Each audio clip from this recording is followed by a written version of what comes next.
set it on. There's always an interesting idea when that comes to light when Mr. Flores comes up. Wow.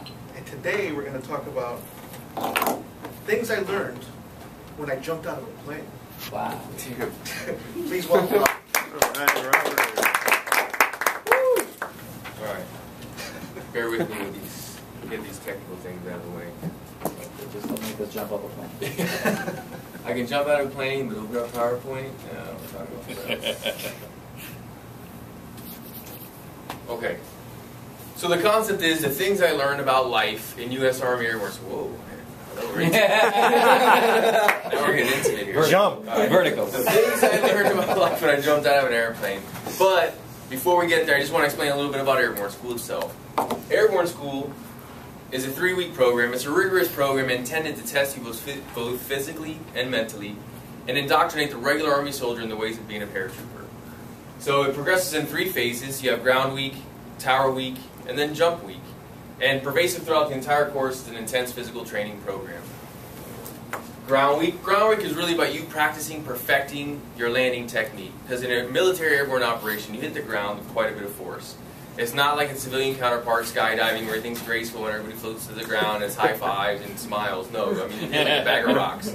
So what you learn in this week is very important. You move on to Tower Week. And Tower Week introduces the aspiring paratrooper to the 34-foot tower and the 250-foot tower. The 34-foot tower shown here is really about practicing, perfecting your technique for exiting the aircraft. Then you move on to the 250-foot tower. Wow. And that's really about practicing, perfecting your technique for a controlled descent and maneuvering your parachute as to avoid your fellow jumpers. You make it through there, you get to Jump Week. Jump Week's about when it all comes together and you actually get an opportunity to exit out of a moving aircraft. But obviously, of course, before you jump out of the aircraft, you want to make sure that you're rigged up properly. So it's a very meticulous process. Obviously, you learn over the course of 2 weeks how to really, make sure everything's tight and fastened and looped properly. But you go through the process of checking yourself, your buddy checks you, and then shown here, the jump masters check you out and make sure that everything is up to speed. Because obviously you want to catch something on the ground as opposed to when you're in the air plummeting towards the earth. So here you have, I'm going to try this out, hopefully I went the wrong one. There we go. I just want to point out here this piece of equipment is very important. This is your reserve parachute.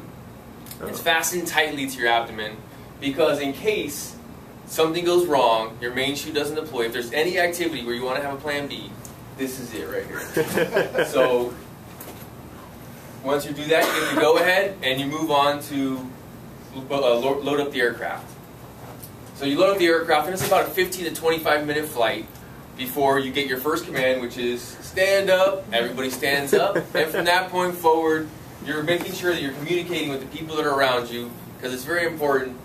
Because when the door opens up, it gets very loud. So if you're in the middle towards the back, you have no idea what's going on. It's chaotic, it's hectic, and things are just flying everywhere, and you're like, what is going on? So you're expecting that guy who's standing in front of you to tell you what the command is, because you have no idea. And the one you're really waiting for is that last one that's 30 seconds. 30 seconds. Now you know all you're waiting for is that green light. At any moment, that guy in front of you is going to start marching towards that door, and you just got to follow right behind him. And when you do that, out the door you go, airborne. 5 of these jumps and you graduate, you get these shiny wings pinned on your chest, and you also get authorized to wear the maroon beret as opposed to the regular Army black beret. So from really the point is that point forward, you kind of get this immediate sort of respect as, having done this and having succeeded in achieving that, that very difficult goal. The thing is that the wings are not silver and shiny, so you don't walk around with these shiny wings on. They're black, but nonetheless you still walk around with them, and the pride of knowing that you did that for the rest of your military career. But again, that really sums up Airborne School in a nutshell. But the point was not to talk to you about Airborne School. It was to talk about the lessons I learned about life in Airborne School. So I just want, in order to do that, I want to revisit some of the slides and kind of go over the life lesson learned from each one. You got to be dedicated and you got to persevere. When you get to Airborne School, the point is you're in shape. They're not going to get you in shape for what you're training to do during the school. So really what they're trying to do is test you, test your will, test your limits, make sure that you have what it takes, because they don't want to just hand out jump wings. They want to make sure you earned it. So that's really what it's all about, and much the same in life. You set your sights on a goal or something you want for yourself, and you come across pain, displeasure. It might test you, it might push you to your limits. You have to persevere, and you just have to be dedicated to achieve that goal. Next, practice makes perfect. And the best way to learn something is through repetition. You do so many of these that you're sore for about a month when you leave there. But you know what? When it comes time to actually execute at the moment of truth, you have a split second to really decide what you're going to do. It just comes naturally because you've done it so many times.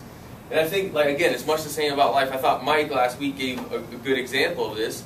And then he talked about he wanted to become a better public speaker, a more effective public speaker. So he volunteered multiple times per week over the course of a period of time in order to achieve that goal. And that's the concept I'm trying to get at, is that you have to get in those situations, you have to practice, you have to work it through repetition in order to be good at it.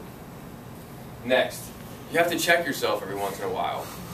You know, in the short term, if you're going to go into something that's important, maybe a meeting, maybe an interview, whatever the case may be, that's a short term check yourself. So you're checking yourself, making sure you look good, you smell good, you have your, all the accessories that you need. If you're doing a PowerPoint presentation, you have your thumb drive and your multiple ways of getting at your presentation.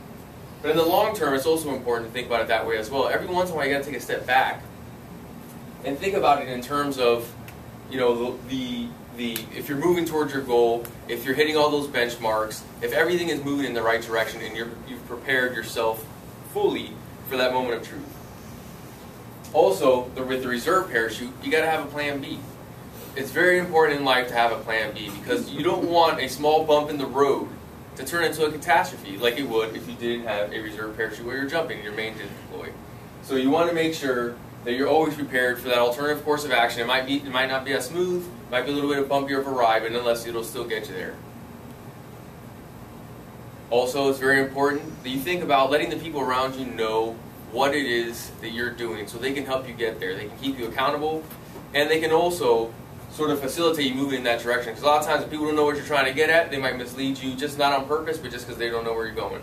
So just let everybody know, the people close to you know what's going on.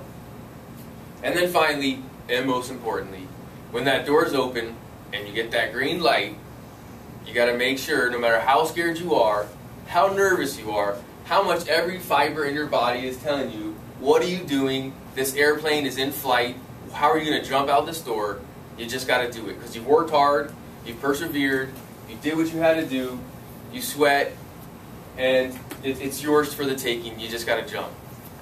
And if you do that, you too will have, maybe not literally some shiny wings pinned on your chest, but you will have the pride of knowing that you accomplished something difficult that you set your mind to, and that you set to accomplish that task. And you will carry that with you for the rest of your life. Ladies and gentlemen, Airbourn.